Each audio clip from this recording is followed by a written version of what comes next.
Sir, your side po regarding dito sa payag po ni SP Escudero na minamadali daw po ng mga kongresista yung Senado regarding sa impeachment. Di po ako sure kung saan po nagagaling yung idea na minamadali. By the timing lang po siguro ng pag-file ng House, pag-transmit ng House, it was on the last day. I don't think any pressure was meant to be exerted on the Senate.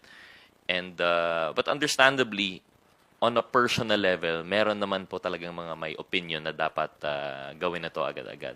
Whether these are personal sentiments of congressmen, yung mga ating mga kababayan, of certain officials of the House.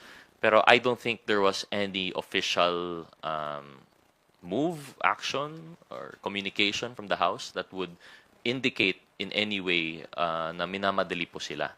So I'm not quite sure po saan po yung nagagaling. But I would understand po with in a court of public opinion, parang baka doon po nanggaling yung sentiment na parang rushed po siya. Sir, yung payag naman po na hindi daw po magpapatawag ng special session yung Senado dahil hindi naman daw po special si VP Sara. That would be the wisdom of the Senate po siguro. The consideration of the special session would be something to be considered by, first and foremost, the President in calling for the special session and the Senate po for requesting it, if ever. So if in their opinion, in their wisdom, yun yung reasoning po nila, then we would have to respect that po siguro. Thank you, Jelly. Are there any further questions from our media colleagues here? If there are none, we're going to entertain few questions from our media friends who are now covering the kickoff rally of Administration Slate's Alyansa para sa Bagong Pilipinas, who are now in Ilocos Norte. About, sir? Phone in.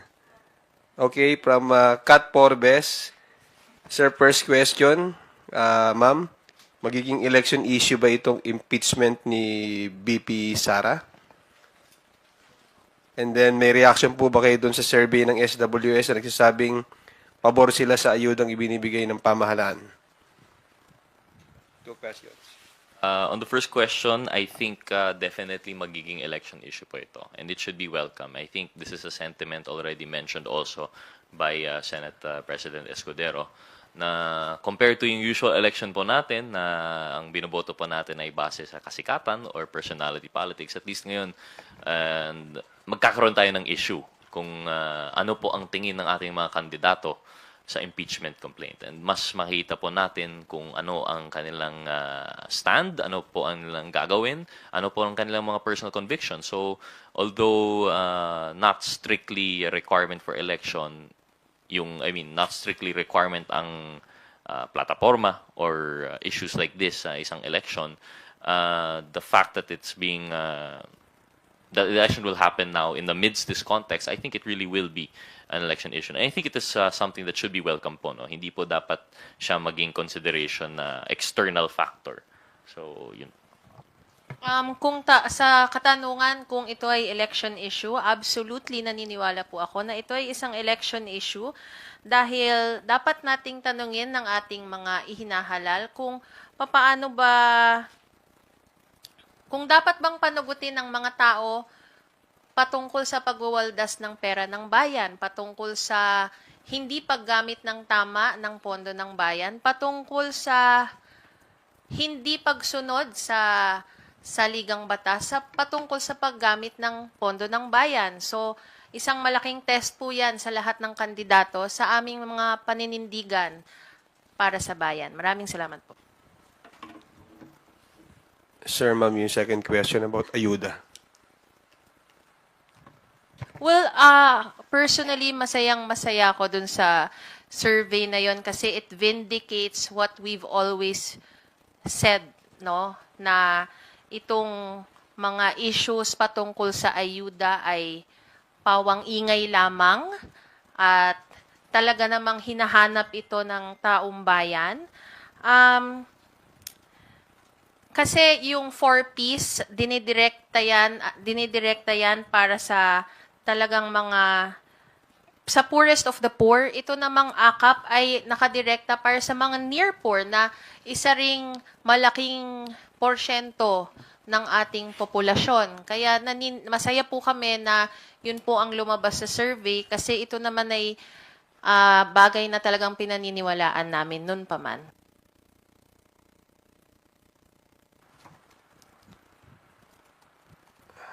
Thank you, sir and ma'am. Another question, last question from Gab Lalo, Inquirer Online.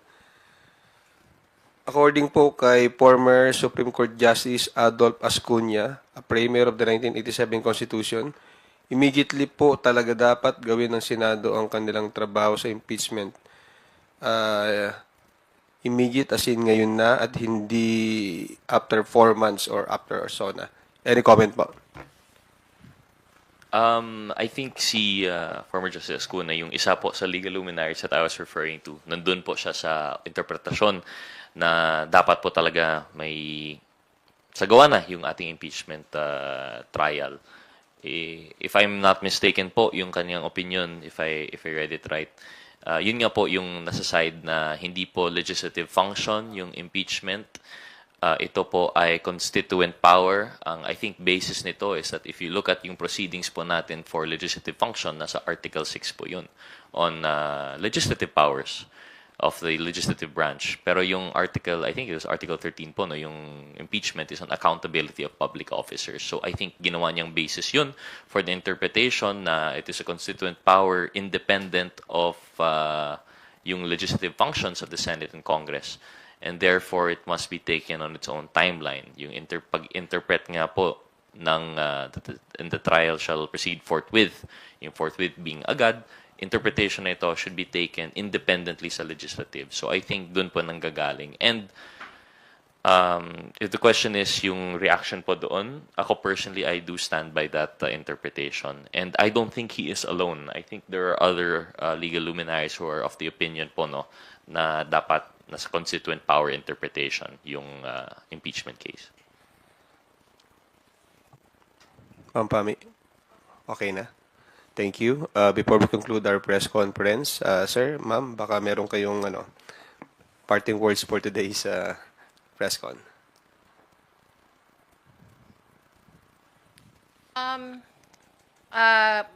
Una, maraming salamat sa ating house media sa inyong mga katanungan. Hindi po porket tumigil na po ang plenary session ay tumitigil po ang pagtrabaho namin dito sa House. Tuloy-tuloy pa rin po kahit po panahon na ng kampanya para sa iba nating mga kandidato. Tuloy-tuloy pa rin po ang pagtatrabaho ng inyong mga House members. Maraming salamat.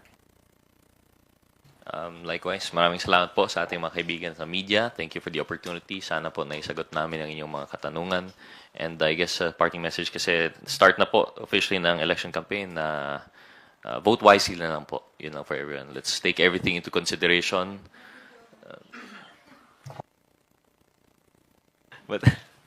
Opo, so yun lang, something na malala po natin sa ating mga kababayan in the time of election period.